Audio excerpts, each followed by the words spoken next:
So, conventional deadlift. Before we actually deadlift, I want to say a few words about your choice of shoes. Okay, I'm wearing a brand called Notorious Lift. You don't have to use these ones. They are just very comfortable because they literally have no sole.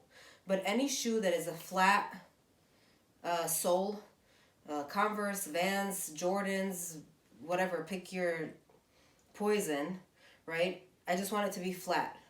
Or you can just do no shoes. I know some gyms don't allow it. Don't go to gyms like that. I'm just kidding. But make sure to have a pair with you that is like that, because if you are wanting to get stronger in this lift and you use running shoes or shoes that have kind of like a squishy sole, that's not going to be very helpful to your lifting journey. So another good solution actually is Nike Metcons. Those are really good cross trainers because they're meant for CrossFit, and as you know, CrossFitters do everything literally under the category of like running, lifting, right? Different variations of lunges or whatnot, so things that require a bunch of different types of movement. And so Nike created a shoe that is good for running but has a hard sole. So it's actually, those are perfect if you could get your hands on one of those. Okay, now moving on to the cues. I also wanted to say, I think this is probably maybe the 4th deadlift video that I created, and it is because of the fact that the way I am deadlifting as an athlete and coaching it as a coach is evolving over time, which I actually think is a good thing. It's a little bit annoying because I have to keep on making new videos, but it's definitely from a place of wanting to better myself as a coach. And so I'm always going to provide you with the most up-to-date information and knowledge that I get. Okay, so hopefully this is the last one, but actually maybe not, because I don't want to stop learning and educating myself. So let's move on to the deadlift, okay? Now, first things first, where do you place your feet? Okay, you're going to place your feet, give or take, I would say hip width apart. For some people, I especially notice this with the bigger dudes, maybe a little wider, maybe more like shoulder width.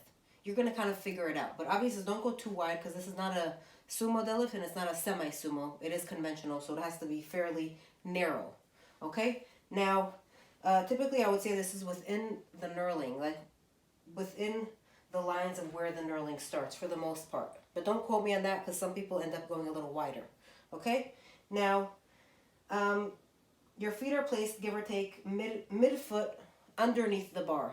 Okay? This comes out to be somewhere between 1 inch to 3 away from the bar. Changes from person to person just because of our different ratios and body mechanics. Okay? Now, grip. I personally like doing a mixed grip. You can do both over. You can do a hook grip. Totally up to you. You're going to see what feels best. If you do end up choosing a mixed grip, you're going to want to, on occasion, work out the other side.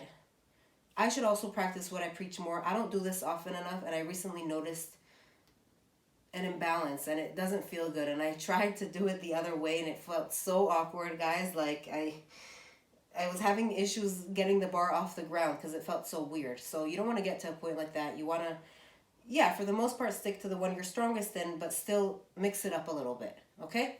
So you're going to grip. I'm going to choose the mixed, right where the knurling starts, give or take, or I would say even a better cue is right outside of where you placed your feet. So super nice and tight.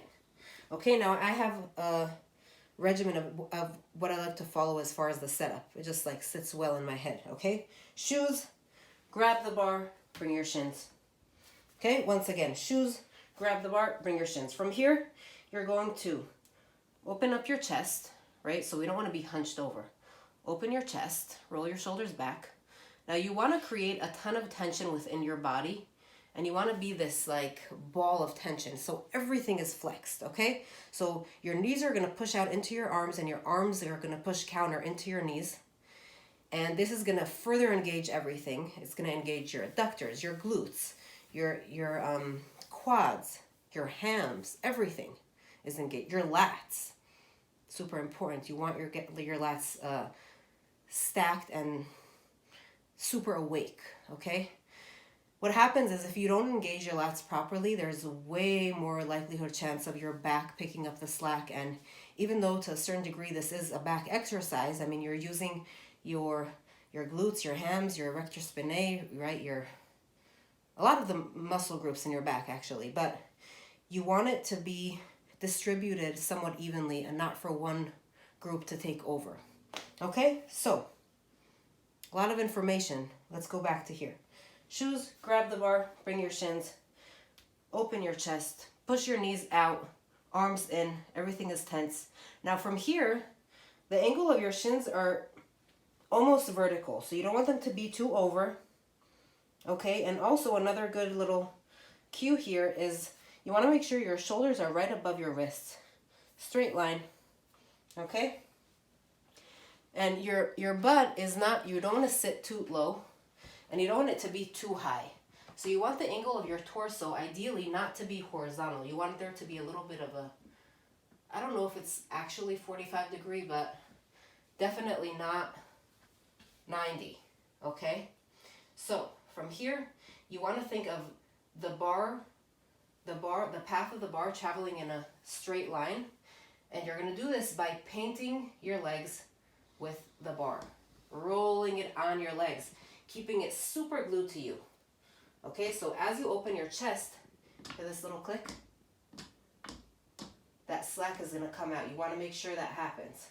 Now from here, pull up. And stand up straight, proud chest. You own this weight. Okay, don't come short and stop here. All the way up. And when you come down, think of, this is a hinge, not a squat. Don't drive from your knees. Take your butt back. And paint your legs on the way down. Reset. Take out the slack. Up. And down. Once again, open your chest, take out the slack, and pull. So one last thing I wanted to mention also, that the setup of the deadlift is going to look slightly different on different people just because we have different ratios. Okay, some people are going to end up looking a little more horizontal. Some people are going to be a little more upright.